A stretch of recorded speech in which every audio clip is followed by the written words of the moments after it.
Hey guys, I'm back. It is December. Uh, and as you've probably noticed, there's a change of scenery. I'm watching someone's house and I've draped my tapestry on the couch behind me because I couldn't hang it up. The things I do for you guys. So, yeah, I don't want to quickly jump into things for this video, as I've mentioned in my previous video for what I wanted to do this month with this channel. I would like to just stop and pause and reflect on the month of November and what occurred for me for Nanowrimo. Now, if you have not been watching my previous videos and don't know what Nanowrimo is, it is National Novel Writing Month, and it's a time for when writers can come together and try to meet their word count goals, or most of the time, try to write a whole book in 1 month. But before I get into the logistics of it, let me just say a couple of things. I'd like to start off with acknowledging that I know that most of my followers right now probably don't participate in NaNoWriMo or even knew what NaNoWriMo is, but I don't think that necessarily means there's nothing to gain from this video or what I have to say about November, about last month.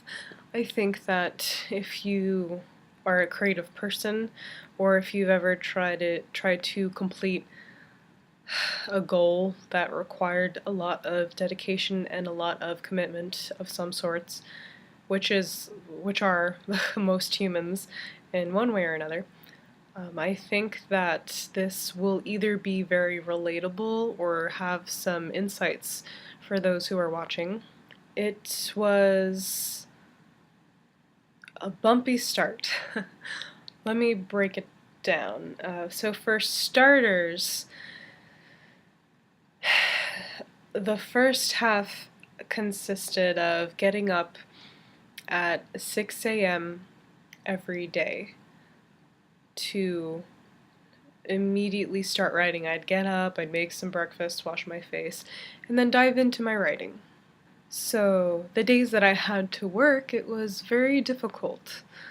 I work an 8-hour day, and I work 5 days a week, and I don't have a car. So this means that for those 5 days I leave at 9:30 and I'm not back until 7:30. So basically there's no time or energy to write when I get home, especially when I'm going to be waking up at 6 a.m. the next day to start it all over again. So this 6 a.m. rising lasted for the first 2 weeks of November, and it eventually brought me to the conclusion that I had no control over my schedule. This is just something I had no control over, and it was obviously wearing on me, and I crashed. And I had to really sit down with this and figure out what to make out of it. And it's really hard when you're participating in NaNoWriMo or really any communal thing, I think, because you tend to compare yourself to others. And I had to remind myself that a lot of these people, not everyone, but a lot of these people participating in this activity write for a living. So, of course, if that's what you're doing anyway, you're going to do it to the fullest capacity. And so that's a different situation I can't compare myself to, because I don't write for a living. Another thing to take into consideration is I don't work from home a lot. I learned through like Twitter and everything. I finally figured out a lot of these people work from home, so they have control over their schedules. They have work to do every day, but it's probably not going to be for 8 hours straight, and it's going to be in their residence. And so that's another situation I can't compare myself to. And there's something, this is something I actually wrote about from last year's Nanowrimo, which I did complete my goal then, is that my book is different. What I'm writing is different. I know that it cannot be finished in a month. Perhaps even the piece of it can't be finished in a month. I don't know. But this is for anyone really out there who's trying to do anything just for a moment. Like, stop comparing yourself to others. Don't, you try to find things in your environment that will motivate you the best that you can, but you can't compare yourself to others. That's absurd, because you are not other people. You're you. You have your own set of circumstances. And I fully believe in dedication and commitment and putting in the time and actually getting things done, but you're just going to be working backwards and not assisting that process if you're trying to do that through being like, well, Cindy, freaking wrote 20,000 words today and I only did 2,000 and she's writing science fiction. Like, stop it. It doesn't help anything. It doesn't get you anywhere. So one of the many insights that I had come to mid-November was that it was this kind of environment, or circumstance I should say, was not putting me in the right headspace to make metanoia into what it's meant to be. And if metanoia was just forced into something and it turned into something that it wasn't meant to be, that would be a complete waste of my time. I mean, think about it. I would have put so much effort and then only to have a negative product, a negative effect on the end result. And so that's something that I wanted to avoid and what I had to come to. And have I not have to work so much and be doing this thing that I'm doing right now, it'd be a different thing, but I like I said earlier, have no control over this. So the second insight that I came to was that what I did have control over was the angle that I could look at this from. And life is hard. And okay, I'm going to take a step back for a moment and, step and look at the bigger picture past NaNoWriMo. Life is hard enough, and you don't need to make it harder on yourself. So when you come to this place like I did, where you get to choose an angle to look at it from, make it an angle that's going to support your emotional, mental, spiritual, even, depending on what it is you're doing, well-being. This will be an angle that will support your creativity. And even if it's not measured in a physical amount of something, it's probably going to be great. It's probably going to be qualitatively amazing. Which, as I've stated in the last video, I'm always looking, I have a preference for quality over quantity. But anyway, the angle that I decided to take on that is specific, or was specific to my situation, was to simply enjoy the process, enjoy the journey of writing, like, because where does that go? What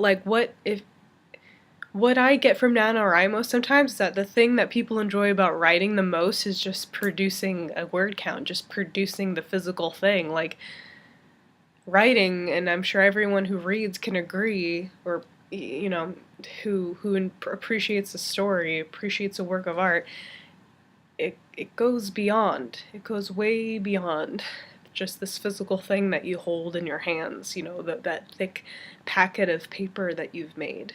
I decided that rather than being annoyed or frustrated or scared about not knowing what will happen next with my story or doing it right, being excited about it. It's like it can turn into anything. It can become anything. I can do, there's just an infinite number of possibilities with it, and the unfolding of that is very exciting.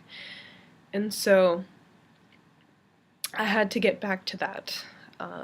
And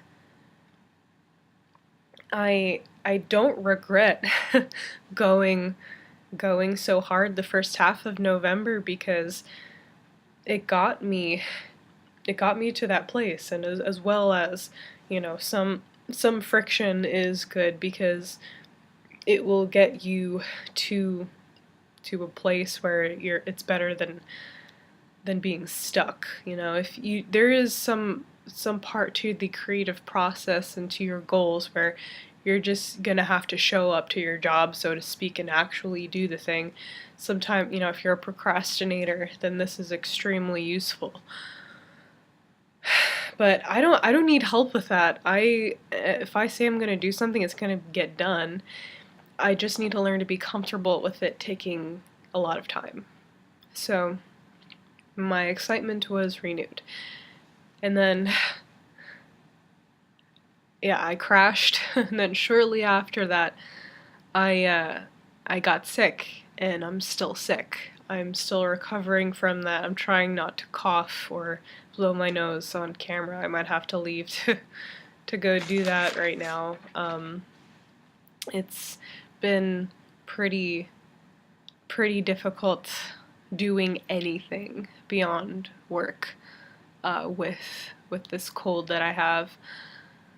But it's a blessing in disguise too, because I just get to sit and reflect, and making this video before, sprinting into my plans for December is a blessing too, because time moves so quickly, and we don't pause enough. We don't pause. I felt and still feel like I'm not ready for Christmas even. Like, it moves way too fast, and it's always just complete the next thing and complete the next task, and get the next paycheck, pay the next bill, so on and so forth. But this void that was honestly extremely painful to be in, that I experienced from mid to the end of November and even into December, was the integration. Was my integration. It was the roots setting down, and the trees as above, reaching towards the sky.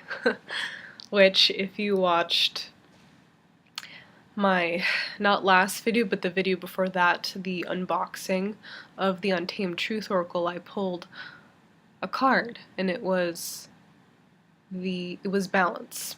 It was the balance card. It was the tree, the as above, so below tree. And so I find that really interesting, because it is very much related to the insight that I gained. The as above, so below message that I got before doing this challenge, and that you guys got because I pulled the card for everyone, the way I related to that card and relate to it now is that to me, the joy in writing is where you dedicate yourself to your passion, not when you dedicate yourself to merely producing a thing, to or an amount of a thing. Just saying that you could do it, that you did a thing, you know, but actually being grounded in your passion, and perhaps even as above so below can be the means of doing that, the means of making it about your you know, making it about dedicating yourself to your passion. So aside from all the in-depth aspects of November that I covered, I just want to wrap it up by saying some more, I don't know, basic things about NaNoWriMo that that I wish I could change or that I realized. And that was, let's see, I think what is most beneficial about NaNoWriMo, I'll just say it, is the community of writing, you know, because we all write alone. We're all usually alone in our coffee shops and in our homes and wherever it is that we write. So November is really nice because we get a chance to connect and support one another in our goals, and that's beautiful, and that's honestly what motivates me to participate every year. But I would say that despite what it seems and what it has turned into, NaNoWriMo is not or should not be so much about word count. And if you go on Twitter, you'll see most people, that's what they focus on. Like, today I did this, and perhaps people are aware of everything that I'm saying. Maybe this is just you know, my own internal realization. Maybe it's unspoken that, like, yes, of course, like, this is why we're doing this, and it just seems like this on the outside. You know, people are just mentioning their word counts because it's, you know, just a simple way of reaching out. I don't know. But yeah, that's the first thing. Second thing is I wish NaNoWriMo took place in June in the northern hemisphere when there's actually daylight outside. And there's so little daylight, I don't know if you could tell, but the sun is setting in just the short amount of time, like the 20 minutes I've been sitting here shooting this video. Like, my face is just lit up from the camera now, from my screen. There's no daylight to push you through if you're like me and you need to wake up really early or you need to go into the night. I'm a person who suffers from seasonal affective disorder, and where I live helps that a lot because the sun actually comes out. But I can't imagine what it's like for people with SAD who live in a cloudy place and in the northern hemisphere and want to be writing during November. It is damn near impossible. I had no energy.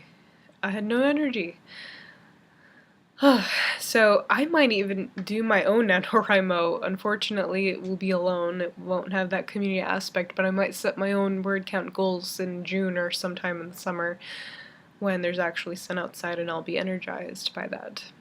So I think, or I hope, that's all I had to say about NaNoWriMo for now.